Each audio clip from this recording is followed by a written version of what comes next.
Memasuki awal abad ke-13, hal yang paling kontroversial terjadi dalam sejarah Perang Salib. Alih-alih melawan tentara Islam, tentara salib justru menjarah gereja-gereja Bizantium dan menaklukkan Konstantinopel, ibu kota Kekaisaran Bizantium yang merupakan pusat Kristen Ortodoks. Sebelumnya, mereka menyerang kota Zara, kota berpenduduk Katolik. Mengapa kesemuanya itu dapat terjadi? Pada bulan Juni 1202 Masehi, tentara salib berkumpul di Venesia dari seluruh Eropa. Pengusaha kapal Venesia meminta bayaran atas 240 kapal yang dipakai sebesar 85.000 mark, tetapi tentara salib tidak dapat memenuhi harga yang diminta. Akhirnya muncul kesepakatan aneh. Tentara salib tetap berlayar, namun mereka akan berhenti di kota Zara atau Zadar yang terletak di Kroasia sekarang untuk mengepung kota itu supaya jatuh kemudian diserahkan kepada penguasa Venesia.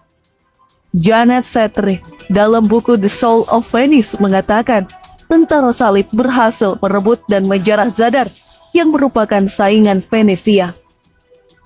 Pengepungan ini merupakan serangan pertama tentara salib terhadap kota Katolik. Ironis bila melihat mereka adalah satu agama. Setelah perjalanan panjang, pasukan salib jilid keempat ini akhirnya tiba di Konstantinopel.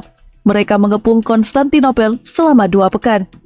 Tapi mengapa tentara salib menyerang Konstantinopel dan menjarah gereja Kristen Ortodoks? Ada 2 faktor yang mungkin menjadi jawaban. Yang pertama adalah perbedaan keyakinan. Tentara salib adalah Kristen Katolik, sedangkan Kekaisaran Bizantium adalah Kristen Ortodoks. Bahkan di antara mereka beranggapan telah terjadi perbedaan agama. Faktor kedua adalah masalah politik dan keuangan. Gereja-gereja Bizantium saat itu sangat kaya dan memiliki banyak harta, dan itu dianggap sebagai sumber potensial untuk mendapatkan banyak kekayaan. Di sisi lain, gereja Katolik sangat membutuhkan sumber daya.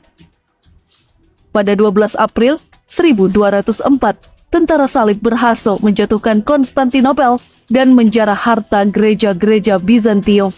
Ini mungkin sangat kontroversial dan di luar perkiraan, tapi pada akhirnya itulah yang terjadi dengan kenyataan bahwa Perang Salib keempat berakhir dengan jatuhnya ibu kota Bizantium dan penjarahan gereja Ortodoks. Bagaimana nasib Yerusalem? Tujuan awal dari Perang Salib. Pada 1187, Yerusalem berhasil direbut kembali pasukan Muslim yang dipimpin Salahuddin Al-Ayyubi.